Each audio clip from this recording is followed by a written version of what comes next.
మాట్లాడినారండి, ఒకసారి చూసుకోండి. ఇంకొకటి, మిర్యాలగూడ ప్రచార సభలో అక్కడ మాట్లాడిన మాటలు కూడా ఒక రకంగా కొంతమంది దాన్ని ఏకీభవించట్లేదు.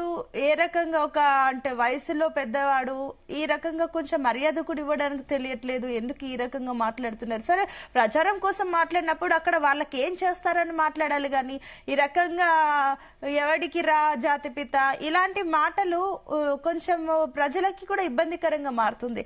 ఏంటి కుల రాజకీయాలు తెరపైకి తీసుకొచ్చే ప్లాన్ ఏమైనా చేస్తున్నారా ఏంటి? ఇలాంటి మాటలకి ఏం చెప్తారు? ముఖ్యంగా మీకు ప్యానెల్లో ఉన్న అందరికీ నమస్కారాలండి.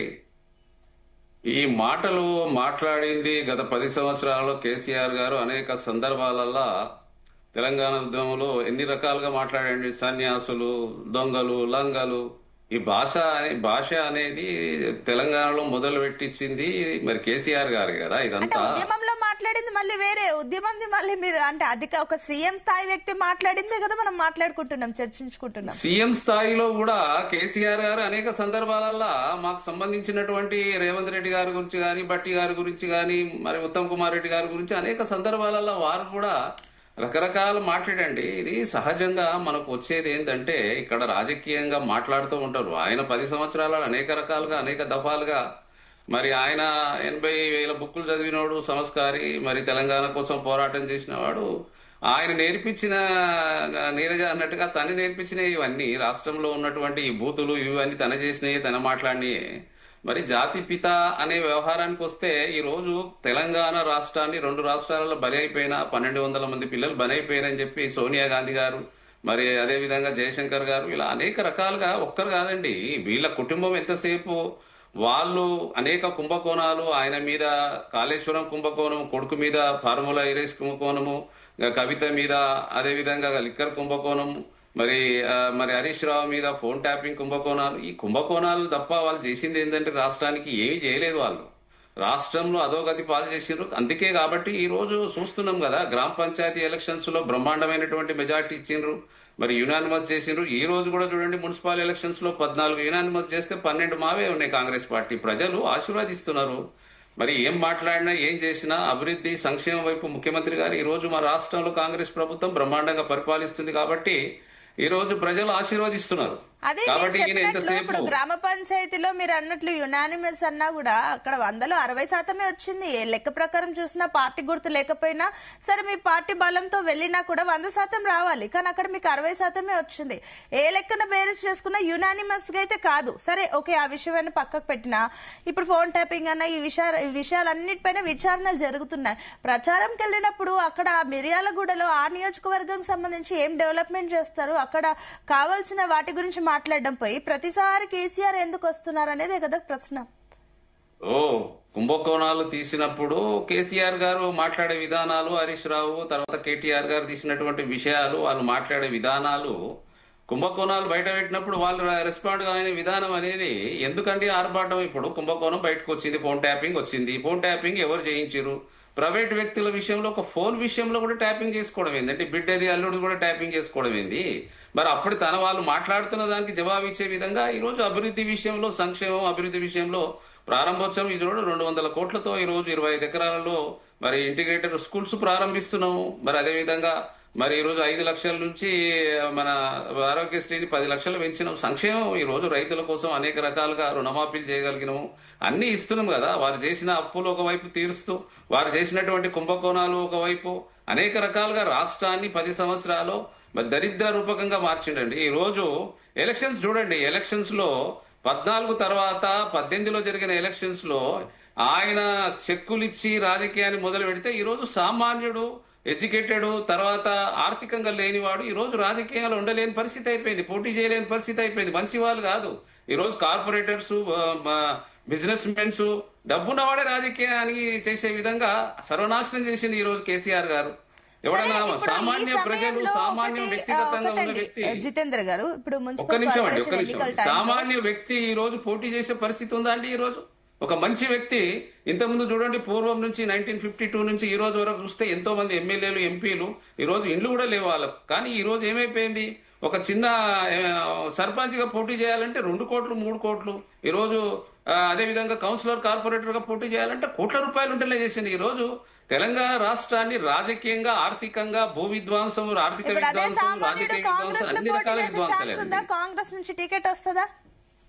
ఏమండి? ఇప్పుడు మీరు అన్నారు కదా సర్పంచ్ కే 1-2 కోట్లు పెట్టాల్సిన పరిస్థితి వస్తుందని. సరే, కాంగ్రెస్ నుంచి ఒక్క రూపాయి ఖర్చు లేకుండా మీరు పోటీకి దిగగలుగుతారా? సో ఈ ఒక రోజు సామాన్యుడికి అదేనండి టికెట్ నేను ఏం ఇస్తారా? చెప్తున్నాను, అంగబలము, రాజకీయాన్ని అర్ధబలము అన్ని చూసుకునే కదా టికెట్లు ఇచ్చేది కూడా. అదేనండి రాజకీయాన్ని 2014 తర్వాత మొత్తం బర్సు పట్టించేసినండి రాజకీయాన్ని. ఈ విధంగా అంటే ఎక్కడ అంటే ఉందండి? ఇప్పుడు రాజకీయం అని అంటే మీరు ఒక రాజకీయ పార్టీ. ఇప్పుడు మనం ఒక వేలుతో ఒకరిని చూపించినప్పుడు ఇంకా మిగిలిన మనకు కూడా చూపిస్తాయి వేళ్ళు.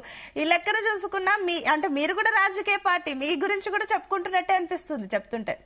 కాదండి, నేనేం చెప్తున్నంటే 2014 దాటిన తర్వాత ఈ రాజకీయ వ్యవస్థలో ఈ ఉన్నటువంటి ప్రజాప్రతినిధులు ఎన్నుకున్న విషయంలో అనేక రకాలుగా మొత్తం డబ్బు విధానాన్ని తీసుకొచ్చారండి.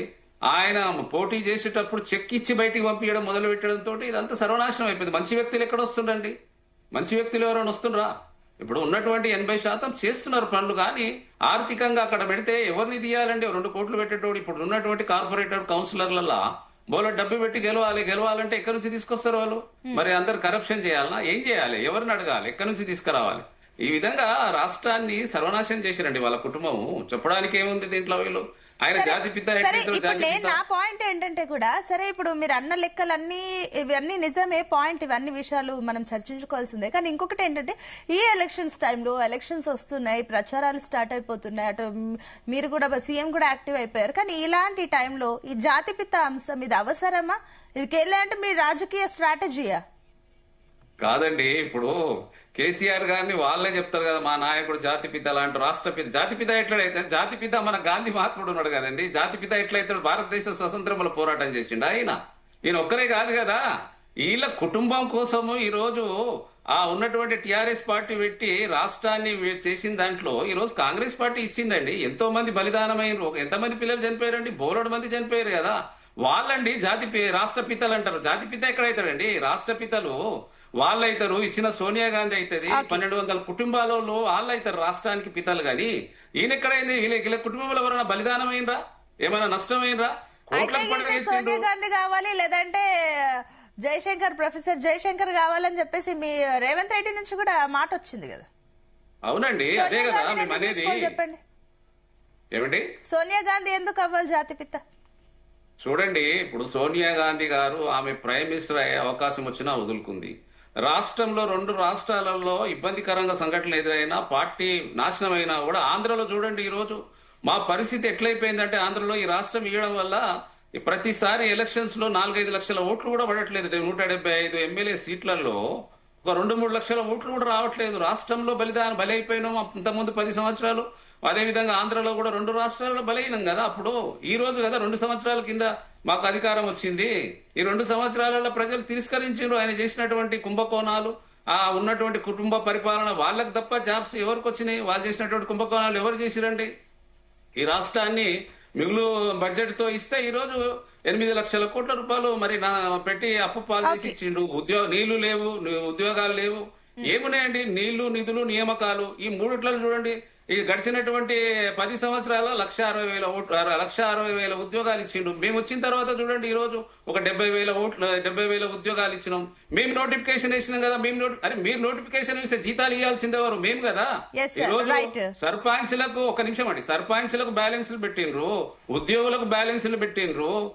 ఈ విధంగా రాష్ట్రాన్ని అనేక రకాలుగా అప్పులు పాలు చేసి రాజకీయ విధ్వంసం అయిపోయింది. ఈ రోజు ఎవరు కూడా మంచి వ్యక్తులు పోటీ చేయలేకుండా చేసేసిండ్రు. రాజకీయంగా, ఆర్థికంగా, భూ విధ్వంసం, అన్ని విధ్వంసాలే కదా. అప్పుల పాలు, రకరకాలుగా ఇబ్బందులు పెట్టి ప్రజలంతా ఈ రోజు ఇబ్బంది పాలు చేస్తూ రాబోయే కాలంలో మున్సిపల్ ఎలక్షన్ బ్రహ్మాండమైనటువంటి మెజార్టీ వస్తుందండి. 90% సీట్లు కైసం చేసుకోగలుగుతున్నాం ఈ రోజు. గుడ్ మార్నింగ్ అండి. మున్సిపల్ ఎన్నికలు, కార్పొరేషన్ ఎన్నికల వేళ నిన్న ఏదైతే ఈ